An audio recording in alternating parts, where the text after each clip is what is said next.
I'm Dave Mercer. And I'm Matt Pangrac. Welcome to the Cull, a weekly sport fishing debate show. And this week's topic is the age-old discussion of whose spot is it on day two? Panger, I'm a gentleman, so I will let you go first. Well, we're getting into morals and ethics and gray area here. Because on the Elite Series, there's 4 days. And by days 3 and 4, it's pretty much shaken out as who's in contention to win, what areas they're fishing, who are in those areas. We've seen boats lined up down the Decatur Flats. We've seen guys 20 miles away from the next closest guy. And we've also seen some guys that are pretty unhappy when other people show up in their areas. But the gray area is day 2 because you take off 1 through 94. And then the next day you invert the order, 94 through 1. So it's fair. So everyone gets the same equal time. Here's the age-old question. I'm leading the tournament on day 1, and I show up to my spot on day 2 and someone else is there. Well, now we're in a pickle. And this is where it's a gray area. And I don't think there's a right answer to this, Dave. This is going to be a really hard one for me because as an angler, I think it's 100% situational. I think it depends on schooling fish versus a spot fish versus who shows up on the spot that you're on versus where you are in the standings versus there's all sorts of different things that take into account. It's not a black and white. And I think the guys who try to snake other guys' spots on day 2 are trying to make it a black and white issue. And I don't think it's a black and white issue. But what changes it? The fishery, if you like the guy. So you're saying, I mean, Trip Weldon would always say, that's why we reverse the order. I mean, the last boat out on the second day, on the first day becomes the first boat out. And quite often you hear stories of, I was running to a fish and I couldn't get to that fish or to that spot because somebody was already on it. But tomorrow I'm going to get a shot and they're going to show up and they're going to see me on it. That's why they flip the orders. So who decides what situation? The lake, the angler, how you get along with them? I think the two anglers. Listen, I was in on a scorching hot asphalt pavement in southern Oklahoma interviewing Gerald Swindle when he had a chance to win Bass Fest on Lake Texoma. And Swindle looked me in the eye like only Swindle can, and he said, son, you only get maybe one chance a year, one chance every 2 years where you think that you might truly have a shot to win a tournament. And for 98% of the guys on the Elite Series, that's the truth. They rarely get those opportunities. So if you're on a fishery where you are leading the tournament and the order is inverted on day 2, and there's a guy with 4 pounds the first day and you had 18 pounds that said, well, I was going to start here yesterday, but you started here. I think you're robbing a guy of an opportunity that he might not have for years to come. And you did not do enough on that day 1 to warrant affecting the outcome of his tournament. There's numerous things you can do here. You can stop on day 1 and have a discussion with that guy and say, hey, I was planning on starting here too. I know we're going to be here before. We can work together on this or whatnot. You can be a jerk about it and say, day 2. But I think situationally, especially if it's a spot, if we are talking about a spot and not an area, I think in some instances, it's 100% fine to have a boat race on that day 2. And it is open and that guy leading it knows that you're going to be there because it is a spot. And the only reason he got there was because he got to take off first. But in other circumstances, I think the right thing to do in that gray situation is to yield to the guy who has a shot to have a career moment, even though it's day 2 early in that tournament. Yeah, but you have to understand there's so much more in play. I get it that winning a tournament only comes every so often.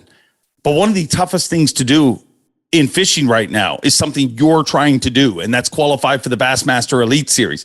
So is it more valuable for someone to have an opportunity to win a tournament, or is it more valuable for someone to stay in the Elite Series, qualify for the Elite Series? I mean, everybody has something riding on it. To use your math, you say he had 18 pounds on day 1 and the other guy only had 4 pounds. Well, why do you only have 4 pounds? Because he couldn't get there and he respected you on day 1. That's the most important thing about this. If he showed up on day 1 and you're already on the spot and he tried to cast at your boat, which we have seen in the past, you know it's going to be a war.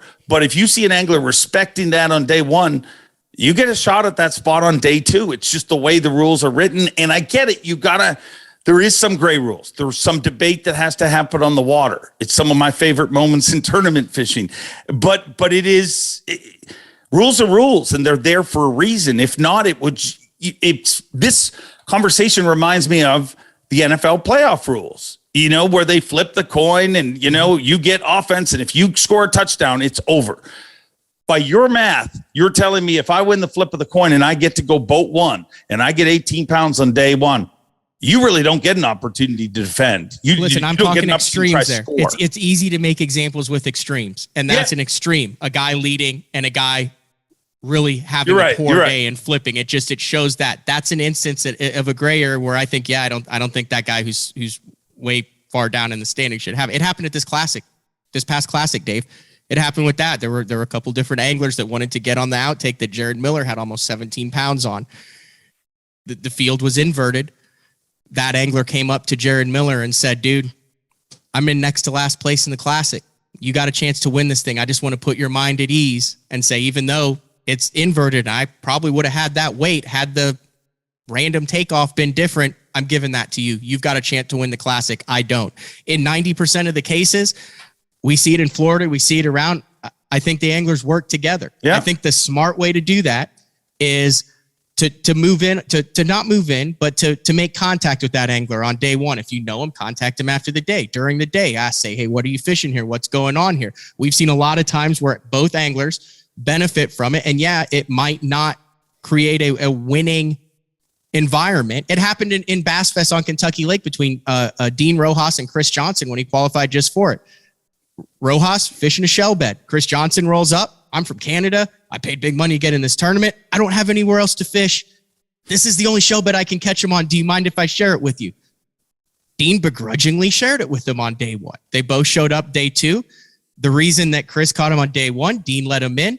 Day two, they go out. Chris starts catching him. Dean rolls up. Dean's having a tough time. Chris is throwing a bait. It actually benefited Dean because he figured out how Chris was catching him. They both cashed a check on it, and they both went away happy at the end of that event.